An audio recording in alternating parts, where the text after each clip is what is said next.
Hello everyone, and welcome back to the next installment of our 10.2 raid guides, proudly presented by Kingston FURY. This is Crazy Puck from Method, and today we'll show you how to defeat Igira the Cruel in heroic Amirdrassil.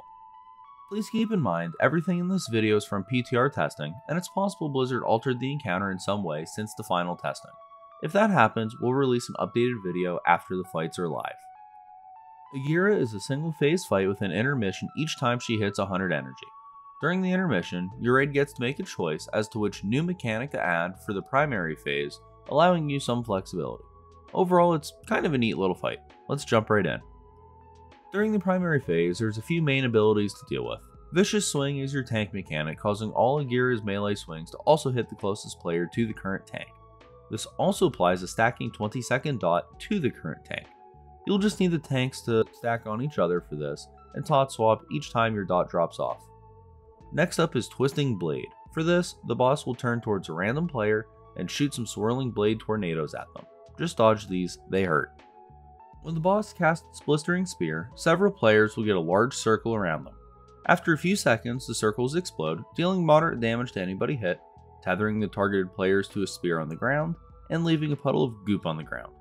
The spears themselves are targetable and have a health bar and will persist until they're killed off.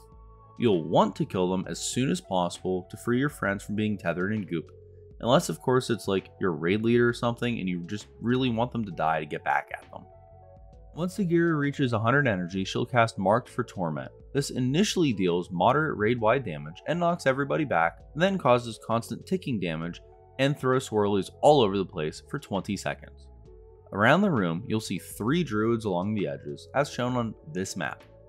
Each druid has a different weapon stuck on them. The left side has an axe, the entrance side has a sword, and the right side has a knife. After the knockback from Marked for Torment ends, each of the weapons will get a circle around it. Soaking that circle deals moderate damage to you, but causes the circle to shrink. The circle shrinks faster as more players soak it. However, if you soak a circle for 10 seconds, it'll apply a debuff that causes you to take 100% increased damage from soaking other circles. Once the 20-second cast for Marked Torment ends, you'll re-enter the primary phase. Igira will pick up whichever weapon you soak and gain a new ability from it. The axe grants Igira Hacking Torment. Here, she'll periodically smash your current target with Umbral Destruction, dealing heavy Shadow Flame damage to the raid, but reduced based on how many people are within a small soak circle around the tank.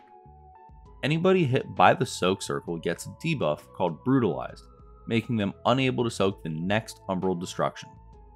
The sword grants Igira Slicing Torment. With this, she'll leap towards a random player, deal massive damage to anyone within 8 yards of the landing location, and moderate damage to anyone else. This will also spawn several lines of swirlies radiating from the landing spot. Don't get hit by swirlies. She'll then repeat this again, jumping at another random player, dealing damage, and causing more swirlies. Picking up the knife causes Igira to cast Heartstopper. This will put a 15-second debuff on several players, absorbing about 500,000 healing, and putting a small circle around them. If the debuff expires without being healed off, it'll deal heavy raid-wide damage. If you instead heal off the debuff, that player's circle will explode, dealing moderate damage to anybody inside of it. Once the debuff is removed, it'll also shoot out orbs in every direction from the targeted player. These orbs hurt a lot if you get hit, and will also apply a nasty dot, so don't get hit by them. Regardless of which weapon Igira picks up, she'll cast the weapon's special ability twice during the primary phase, and then begin gaining energy again. At 100 energy, you'll enter another intermission, and need to soak a different weapon. You need to kill the boss before the 4th intermission ends, or you lose. Also, at the end of each intermission, Igira gains a stacking buff, increasing the damage of all of her abilities by 10%. Okay, that sounds like a lot, but the strat is actually really not too hard. Start with the boss where she is, facing away from the raid. You'll want the raid mostly stacked behind the boss. When Igira casts Twisting Blade, move out of the way. When Blistering Spears come out, you want the targeted players to drop these tightly around the boss, positioned as close to each other as possible without actually hitting each other. This will help the raid be able to more effectively cleave the spears down quickly, and maximize damage and uptime on the boss. Tanks should taunt swap each time their dot falls off.